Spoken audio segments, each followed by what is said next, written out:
langsung diberikan kepercayaan. Artinya bahwa pemain ini adalah pemain yang memang dipilih oleh Sintayong, sehingga Sintayong harus mengatakan bahwa ini pemain pilihan saya. Hasil drawing Asian Cup 2024, Timnas Indonesia bergabung di grup B, lagi-lagi bertemu Vietnam dan Filipina. Nah, sebelum lanjut, alangkah baiknya like dan subscribe dulu teman-teman, agar kalian tidak ketinggalan info menarik lainnya tentang Timnas Indonesia. Hasil drawing Asian Cup 2024, Timnas Indonesia bergabung di grup B, lagi-lagi bertemu Vietnam dan Filipina. Begini hitung-hitungan peluang juaranya. Pengundian Asian Cup 2024, yang sebelumnya dikenal sebagai Piala AFF, resmi dilaksanakan di Hanoi, Vietnam pada Selasa, 21 Mei 2024. Sebelum lanjut, Mimin minta tolong tonton video ini sampai selesai, agar tidak ada kesalahpahaman yang terjadi. Dan tak bosan-bosan juga, tolong like dan share video ini ke media sosial kalian agar semua orang tahu apa yang sedang terjadi. Dalam hasil pengundian ini, Timnas Indonesia ditempatkan di grup B dan akan berhadapan dengan Vietnam. Nah, sebelum lanjut mendengar berita ini, buat para netizen, keluarkan satu kalimat pamungkas untuk menanggapi kabar ini. Menurut kalian, apakah Timnas Indonesia mampu menjadi juara di edisi Piala Ciki tahun ini? Mengingat kekuatan Timnas Indonesia sudah sangat mewah. Atau justru Indonesia akan menjadi bulan-bulanan Vietnam dan Thailand seperti di edisi yang sudah-sudah? Ayo teman-teman, berikan tanggapan kalian. Di sisi lain, jangan lupa juga satu kalimat khusus untuk Sintayong yang sedang berusaha keras memajukan sepak bola Indonesia. Silahkan tulis di kolom komentar. Ayo terbang tinggi Garuda. Mari kita lanjut teman-teman. Lawan-lawan Timnas Indonesia di ASEAN Cup 2024 diketahui setelah pengundian pembagian grup yang diselenggarakan AFF di Vietnam. Acara pengundian ASEAN Cup 2024 yang berlangsung pada Selasa, 21 Mei 2024 pukul 14 WIB ini berlangsung penuh ketegangan. Ketegangan ini tampak dari ekspresi wajah para perwakilan tim Asia Tenggara yang hadir dalam acara tersebut. Ada 9 negara yang dipastikan ikut dalam pengundian hari ini, Selasa, 21 Mei 2024. Kesembilan negara tersebut adalah Indonesia, Thailand, Vietnam, Singapura, Malaysia, Filipina, Kamboja, dan Laos. Sementara itu, masih ada satu slot yang tersisa untuk melengkapi 10 tim peserta ASEAN Cup 2024. Slot terakhir ini menunggu pemenang dari babak kualifikasi antara Brunei Darussalam dan Timor Leste. Sebagai informasi, dalam pembagian pot pengundian ini, Indonesia dipastikan menempati pot kedua bersama Malaysia. Sementara pot pertama diisi oleh Thailand dan Vietnam. Untuk pot ketiga ada Filipina dan Singapura. Pot keempat diisi Myanmar dan Kamboja. Pot kelima ditempati Laos dan pemenang babak kualifikasi. Pengundian dimulai dengan menentukan tim tuan rumah dalam laga kualifikasi antara Brunei Darussalam dan Timor Leste. Setelah dilakukan pengundian, Brunei Darussalam dipastikan akan menjadi tuan rumah terlebih dahulu pada leg pertama pada September 2024, kemudian Timor Leste akan menjadi tuan rumah pada leg kedua. Pengundian kemudian dilanjutkan dengan 9 negara lainnya. Dalam pengundian ini, Timnas Indonesia dipastikan bergabung dalam grup B bersama Vietnam. Selain Vietnam, grup B juga diisi oleh Filipina, Myanmar, dan Laos. Sementara itu, grup A dihuni oleh Thailand, Malaysia, Singapura, Kamboja, dan satu slot lagi yang masih menunggu pemenang dari kualifikasi antara Brunei Darussalam dan Timor Leste. Pertandingan ASEAN Cup 2024 dijadwalkan berlangsung dari 23 November hingga 21 Desember 2024. Hasil drawing ASEAN Cup 2024. Grup A, Thailand, Malaysia, Singapura, Kamboja, pemenang kualifikasi antara Brunei dan Timor Leste. Grup B, Vietnam, Indonesia, Filipina, Myanmar, Laos. 3 pemain berdarah Eropa di Liga 1 yang bisa dilirik Sintayong jelang Timnas Indonesia versus Irak dan Filipina, nomor 3 jebolan Ajax Amsterdam. Inilah 3 pemain berdarah Eropa di Liga 1 yang bisa dilirik Sintayong jelang pertandingan Timnas Indonesia versus Irak dan Filipina. Pelatih Timnas Indonesia, Shin Tae-yong, telah memanggil 22 pemain untuk persiapan menghadapi Irak, 6 Juni 2024, dan Filipina, 11 Juni 2024, dalam laga pamungkas Grup F kualifikasi Piala Dunia 2026 zona Asia. Namun, masih ada peluang besar untuk menambah 2 pemain lagi, sehingga total pemain yang akan berlaga menjadi 24. Ketua Badan Tim Nasional, BTN, Sumarji, mengisyaratkan bahwa 2 pemain tambahan ini mungkin berasal dari para pesepak bola yang tampil gemilang di Championship Series Liga 1 2023 hingga 2024. Pemain naturalisasi atau pemain keturunan yang bersinar di Liga 1 musim ini bisa menjadi opsi menarik bagi Shin Tae-yong. Lantas, siapa saja pemain tersebut? Mari kita lihat 3 pemain berdarah Eropa di Liga 1 yang berpotensi memperkuat Timnas Indonesia. 1. Mark Klok, Persib Bandung. Mark Klok menunjukkan performa luar biasa bersama Persib Bandung musim ini. Dari 33 laga Liga 1 2023 hingga 2024, Klok berhasil mencetak 4 gol dan menyumbang 8 assist. Berkat kontribusi signifikan dari gelandang berdarah Belanda ini, Persib Bandung berhasil melaju ke final Liga 1 2023 hingga 2024. Mereka akan berhadapan dengan Madura United pada 26 dan 31 Mei 2024. Jika Klok berhasil membawa Persib Bandung menjadi juara Liga 1, tak ada alasan bagi Shin Tae-yong untuk tidak memanggilnya. Dengan mental juara yang semakin kuat, Mark Klok dapat menjadi andalan di lini tengah Timnas Indonesia. 2. Stefano Lillipali, Borneo FC. Stefano Lillipali tampil spektakuler bersama Borneo FC di Liga 1 2023 hingga 2024. Dari 33 pertandingan, gelandang berdarah Belanda Indonesia ini mencetak 11 gol dan memberikan 17 assist, menjadikannya pemain dengan assist terbanyak di Liga 1 musim ini. Meskipun performanya begitu memukau, hingga kini Shin Tae-yong belum memberi kesempatan kepada Lillipali untuk kembali memperkuat Timnas Indonesia. Namun, dengan statistik gemilang yang dimilikinya, Lillipali layak mendapat perhatian khusus dari pelatih Timnas. 3. Ezra Walian, Persib Bandung. Di puncak daftar, ada Ezra Walian, jebolan Akademi Ajax Amsterdam. Setelah membela Timnas Indonesia di Piala AFF 2020, Ezra belum pernah lagi dipanggil oleh Shin Tae-yong. Ezra dikenal sebagai pemain serba bisa, mampu berperan sebagai penyerang, winger, gelandang, hingga wingback. Dengan fleksibilitasnya di lapangan dan performa impresif bersama Persib Bandung, Ezra Walian merupakan kandidat kuat yang bisa memberikan dimensi baru bagi skuad Garuda. Inilah saatnya bagi Shin Tae-yong untuk melirik talenta-talenta berdarah Eropa di Liga 1 dan memberikan mereka kesempatan menunjukkan kemampuan mereka di kancah internasional. Dengan tambahan kekuatan baru, Timnas Indonesia siap berjuang habis-habisan melawan Irak dan Filipina. Segera gabung Barcelona, begini kebenaran Kelvin Verdong. Kelvin Verdong menolak kontrak baru di NEC Nijmegen. Pertanda gabung klub raksasa Eropa. Kelvin Verdong, calon bintang Timnas Indonesia, membuat keputusan mengejutkan dengan menolak kontrak baru dari NEC Nijmegen. Apakah ini isyarat bahwa pesepak bola berusia 27 tahun ini akan bergabung dengan klub raksasa Eropa? Musim ini, Kelvin Verdong tampil gemilang bersama NEC Nijmegen. Dalam 33 pertandingan di Liga 1 Belanda 2023 hingga 2024, ia mencatatkan 2 gol dan 2 assist. Sebuah pencapaian luar biasa mengingat posisinya sebagai fullback kiri dan bek tengah. 2 gol dan 2 assist dari seorang pemain bertahan? Luar biasa. Kontribusinya yang signifikan membawa NEC Nijmegen finish di posisi ke-6 Liga 1 Belanda 2023 hingga 2024. Dengan finish di peringkat 6, NEC Nijmegen berhak tampil di babak play-off untuk memperebutkan satu tempat di Liga Konferensi Eropa 2023 hingga 2024. Sesuai jadwal, NEC Nijmegen akan berhadapan dengan Go Ahead Eagles di semifinal play-off pada Kamis, 23 Mei 2024.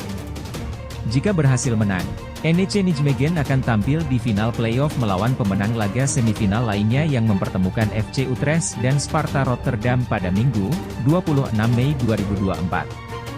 Meski ada peluang besar untuk tampil di kompetisi antar klub Eropa musim depan, Kelvin Verdong tetap teguh pada keputusannya untuk tidak memperpanjang kontraknya yang akan berakhir pada 30 Juni 2025. Menurut laporan dari media Belanda, The Telegraaf, Kelvin Verdong sudah bulat untuk meninggalkan NEC Nijmegen. Apakah ia akan hengkang pada bursa transfer musim panas 2024 atau Januari 2025, atau bahkan secara gratis per 1 Juli 2025? Semua masih mungkin. Dengan kualitas yang dimilikinya saat ini, Kelvin Verdong pantas membela klub-klub top Liga Belanda. Jika harus meninggalkan Belanda, klub-klub Serie B dan Divisi Championship pasti akan berlomba-lomba mendapatkan tanda tangannya, terutama dengan kemampuan tendangan bebasnya yang mematikan. Namun, pertanyaan besar lainnya adalah, kapan Kelvin Verdong akan resmi menjadi warga negara Indonesia, WNI? Berkas naturalisasinya baru sampai di DPR, jadi pengambilan sumpah kemungkinan baru akan dilakukan pada akhir Mei atau awal Juni 2024. Proses ini harus segera diselesaikan, mengingat dibutuhkan waktu untuk perpindahan federasi dari KNVB ke PSSI. Jadi, apakah kita akan melihat Kelvin Verdong membela timnas Indonesia saat menjamu Irak, 6 Juni 2024, dan Filipina, 11 Juni 2024? Mari kita tunggu dan saksikan bersama. Kabar bagus teman-teman. Tak diperpanjang ke KMSK Deinze, mantan bintang Persebaya Marcelino Ferdinand tetap berkarir di Eropa. Mantan bintang Persebaya Surabaya, Marcelino Ferdinand, mengakhiri kontraknya dengan KMSK Deinze dengan api yang membara. Dilansir dari laman Transfermarkt, Deinze mengontraknya selama 1,5 tahun, tapi kiprahnya bersama klub Belgia itu sudah usai karena tak ada pertandingan lagi. Netizen Indonesia meradang. Mereka menyerang Instagram KMSK Deinze karena merasa Marcelino merugikan skuad Garuda yang berjuang untuk Olimpiade Paris 2024. Tapi Marcelino tak gentar. Dia bersumpah untuk tetap bermain di Liga Eropa musim depan, dengan kepastian yang berkobar di hatinya. Dikonfirmasi langsung oleh sang pemain di UNESA, Marcelino berseru, "Saya akan tetap berkarir di Eropa. Di sana, saya bisa berkembang dengan maksimal." Saat mengunjungi UNESA, Marcelino bertemu dengan dekan FIG UNESA, menegaskan bahwa progresnya sejalan dengan karir profesionalnya. Dia mengungkapkan bahwa kunjungannya ke kampus adalah tanggung jawab sebagai mahasiswa FIG UNESA. Dan apalagi, Marcelino tidak hanya datang untuk tanggung jawab, tapi juga untuk bertemu rekan sejurusan secara langsung dengan semangat yang membara. Demi teman-teman seangkatan di prodi kepelatihan, saya harus berjuang di Belgia bersama KMSK Deinze. Tapi sekarang, saya di sini untuk mereka, ujarnya penuh semangat.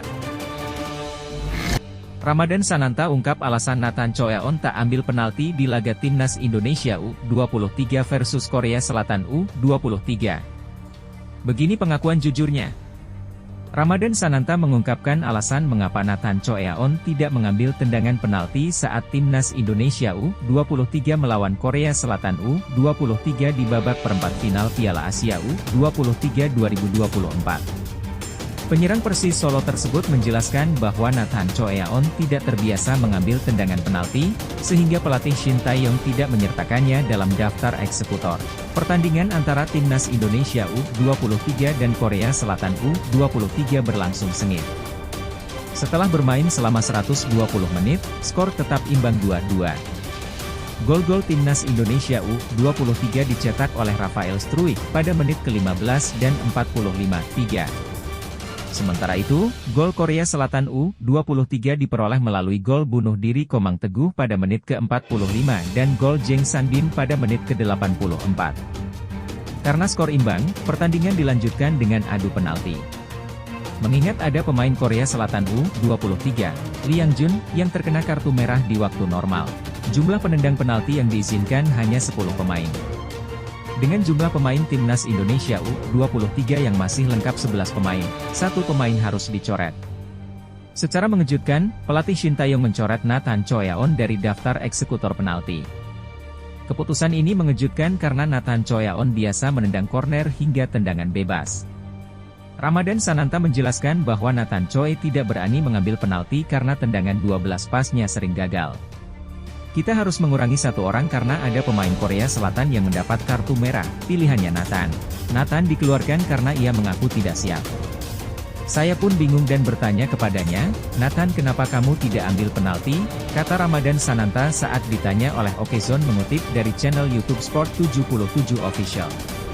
"Saya tidak pernah bagus saat ambil penalti," jawab Nathan Choi. Akhir cerita, Timnas Indonesia U23 memenangkan adu penalti dengan skor November 10 atas Korea Selatan U23. Skuad Garuda Muda pun mencatat sejarah dengan lolos ke semifinal Piala Asia U23 untuk pertama kalinya. Shin Tae-yong tak hadiri drawing grup Asian Cup 2024 di Vietnam. Pelatih Timnas Indonesia, Shin Tae-yong, dikabarkan tak akan hadir dalam drawing grup Asian Cup 2024. Ini bukan kabar biasa. Ini bom waktu yang bisa mengguncang persiapan timnas kita. Hari ini, Selasa, 21 Mei 2024, drawing grup Asian Cup 2024 akan berlangsung di Hanoi, Vietnam. Namun, ketidakhadiran Shin Tae-yong menjadi sorotan tajam. THU247, media asal Vietnam, mengungkapkan bahwa sang pelatih telah meminta PSSI untuk mengirimkan wakil menggantikannya. Pelatih Timnas Indonesia, Shin Tae-yong tidak akan berangkat ke Vietnam untuk menghadiri pengundian grup Asian Cup 2024 hari ini, tegas laporan THU247. Alasan Shin Tae-yong? Masih misteri, namun yang jelas, pelatih asal Korea Selatan ini punya alasan kuat hingga memilih tidak hadir dan meminta Federasi Sepak Bola Indonesia, PSSI, mengirim perwakilan lain. Sementara itu, pelatih-pelatih negara lain sudah mulai berdatangan di Hanoi.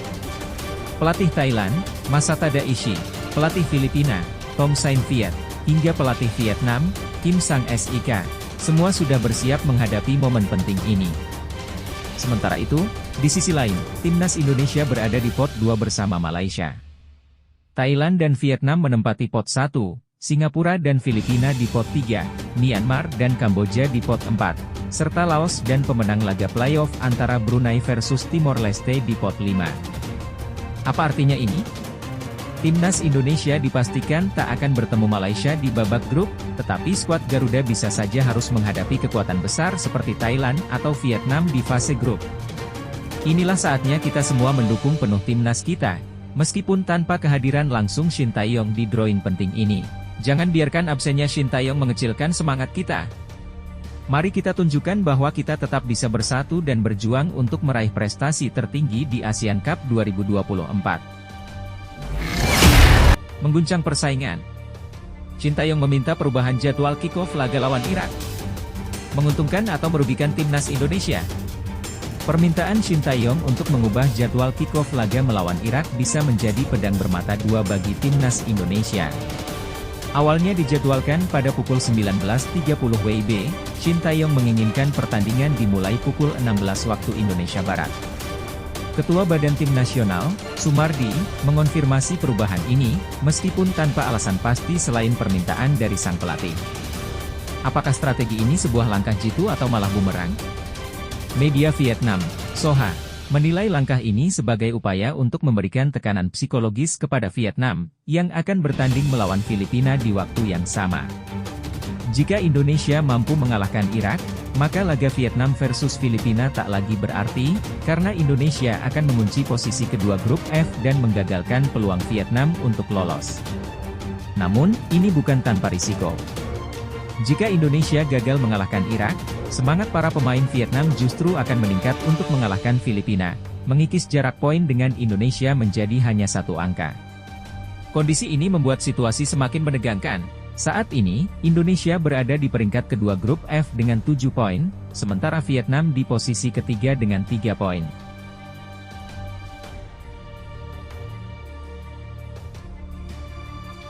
Apa yang terjadi pada 6 Juni mendatang di Stadion Utama Gelora Bung Karno bisa menentukan nasib kedua tim. Apakah perubahan jadwal ini akan membawa berkah atau malah petaka bagi timnas Indonesia? Hanya waktu yang akan menjawab.